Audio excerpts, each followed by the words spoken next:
दिख रहे हैं डॉलर। महेंद्र सिंह धोनी का जन्म 7 जुलाई 1981 को बिहार के रांची शहर में हुआ था, जो कि अब झारखंड राज्य में है।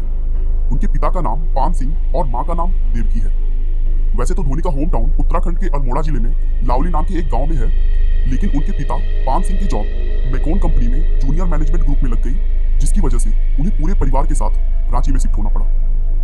धोनी के साथ ही साथ उनकी एक बहन है जिसका नाम जयंती है और एक भाई भी है जिसका नाम नरेंद्र है। धोनी ने अपनी शुरू की पढ़ाई डीएवी जवाहर विद्यालय मंदिर श्यामली रांची से की थी।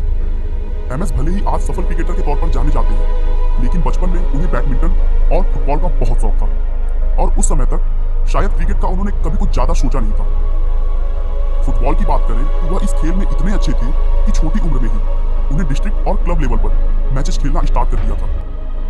वह अपनी फुटबॉल टीम में एज अ गोलकीपर खेलते थे। उनका गोलकीपर के तौर पर अच्छे परफॉर्मेंस को देखते हुए फुटबॉल टीम के कोच ने उन्हें क्रिकेट में हाथ आजमाने के लिए भेजा। हालांकि धोनी ने उससे पहले कभी क्रिकेट नहीं खेला था, फिर भी उन्होंने अपने विकेट कीपिंग से सबको बहुत प्रभावित किया और कमांडो क्रिकेट क्लब के रेगुलर विकेट कीपर बन गए। क्रिकेट क्लब में उनके अच्छे परफॉर्मेंस की वजह से उन्हें 1997-98 के दौरान वीनू माकन ट्रॉफी अंडर 16 चैंपियनशिप के लिए चुना गया, जहां उन्होंने जबरदस्त परफॉर्मेंस किया। धोनी सचिन तेंदुलकर और एडम गिलक्रिस्ट के बहुत बड़े फैन थे। वह अपने शुरुआती दिनों में लंबे लंबे बाल रखा करते थे, क्योंकि उन्हें बॉलीवुड एक्टर जॉन अब्राहम बहुत पसंद थे और वह उन्हीं की तरह दिखना चाहते थे। जॉन की तरह ही धोनी को भी तेज रफ्तार से बाइक और कार चलाने का शौक है और आज भी जब भी कभी धोनी को टाइम मिलता है तो वह अपनी फेवरेट बाइक से घूमने निकल जाते हैं। क्लास 10 तक उन्होंने एक साधारण तरीके से क्रिकेट खेला, क्योंकि उस समय तक उन्हें खेल के साथ साथ पढ़ाई पर भी ध्यान देना होता था और फिर 10th के बाद से वो क्रिकेट को ज्यादा टाइम देने लगे थे। लेकिन उसी बीच उन्होंने रेलवे में टीटी के लिए एंट्रेंस एग्जाम दिया और वह उसमें सेलेक्ट हो गए। उसके बाद धोनी साउथ रेलवे के खड़गपुर रेलवे स्टेशन पर 2001 से 2003 तक एज ए टीटी काम किया।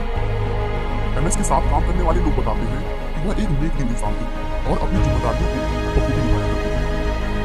दोस्तों, धोनी हमेशा उनकी शरारती हरकतों के लिए जाने जाते हैं।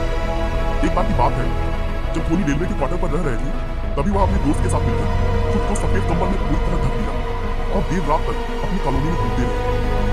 वहां का पहरेदार और कुछ और लोगों ने लंबे बाल और पूरी तरह सफेद कपड़े में ढका हुआ उन्हें देखा और डर कर वहां से भाग निकले।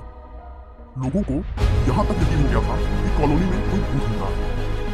उनकी इस शरारत से लोग बहुत डर गए थे और अगले दिन यह एक बड़ी खबर बन गई थी। वह रेलवे में नौकरी के साथ ही साथ 2000 से 2003 तक रणजी ट्रॉफी का हिस्सा बने रहे।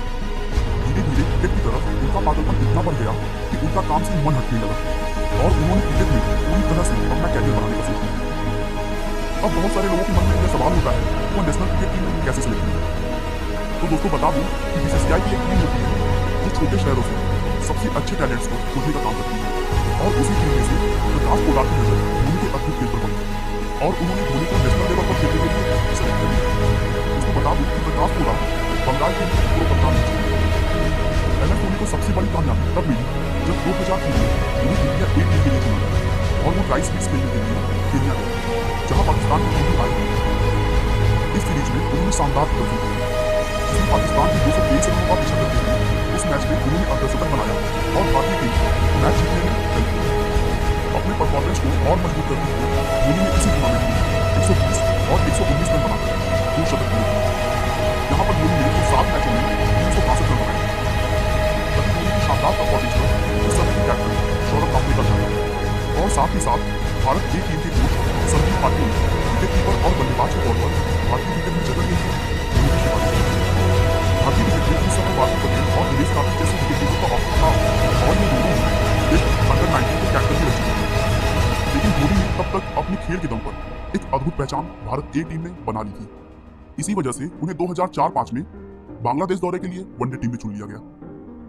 धोनी की एक दिवसीय कैरियर की शुरुआत बेहद ही खराब रही और वह अपने पहले ही मैच में दुर्भाग्यपूर्ण तरीके से 0 रन पर आउट हो गए। बांग्लादेश के खिलाफ उनका परफॉर्मेंस अच्छा न होने के बावजूद भी वे पाकिस्तान के खिलाफ वनडे टीम के लिए चुने गए। अंतर्राष्ट्रीय क्रिकेट में धोनी के बल्ले की गूंज तब सुनाई दी जब अपने 5वें ही मैच में उन्होंने पाकिस्तान के खिलाफ ताबड़तोड़ शतक ठोककर भारत को जीत दिला दी।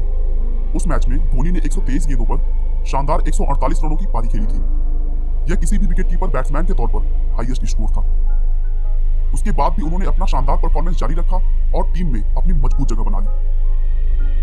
2007 में जब राहुल द्रविड़ ने टेस्ट और वनडे कैप्टेंसी से इस्तीफा दे दिया और सचिन तेंदुलकर को टीम का कैप्टन बनने के लिए कहा जाने लगा, तो सचिन ने विनम्रता से मना कर दिया और धोनी को कैप्टन बनाने के लिए कहा, जिससे बोर्ड के मेंबर्स भी सहमत हो गए और धोनी इंटरनेशनल क्रिकेट के कैप्टन बन गए। उसके बाद से धोनी ने कभी भी पीछे मुड़कर नहीं देखा और ऐसी कप्तानी की कि 2007 में पहला T20 वर्ल्ड कप भारत ने अपने नाम किया और फिर 2011 में वनडे इंटरनेशनल वर्ल्ड कप भी अपने नाम कर लिया।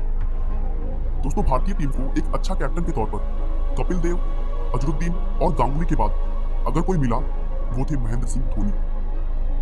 अगर धोनी के पर्सनल लाइफ की बात की जाए तो उन्होंने 4 जुलाई 2010 को साक्षी से शादी की और 6 फरवरी 2015 को उनकी एक बेटी हुई जिसका नाम जीवा रखा। दोस्तों, धोनी को 2008 में ICC one day player of the year का अवार्ड दिया गया। धोनी पहले भारतीय खिलाड़ी थे जिन्हें यह सम्मान मिला।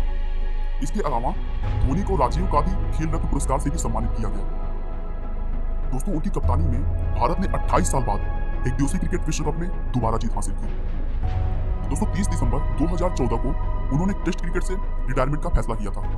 उसके बाद 4 जनवरी 2017 को वनडे और T20 की कप्तानी भी छोड़ दी, लेकिन उन्होंने कहा कि वह एक विकेटकीपर बल्लेबाज के तौर पर खेलते रहेंगे। दोस्तों, धोनी की कप्तानी में टीम में कभी भी विवाद नहीं होता है क्योंकि वो अपने शांत सोच से टीम में एकता बनाए रखते हैं। महेंद्र सिंह धोनी न केवल एक बेहतरीन खिलाड़ी बल्कि एक बेहतर इंसान भी है, जो कभी मैच की जीत का श्रेय खुद को नहीं मानते हैं बल्कि पूरी टीम को इसका श्रेय देते हैं, जिसके कारण टीम के सभी खिलाड़ी भी उनका सम्मान करते हैं।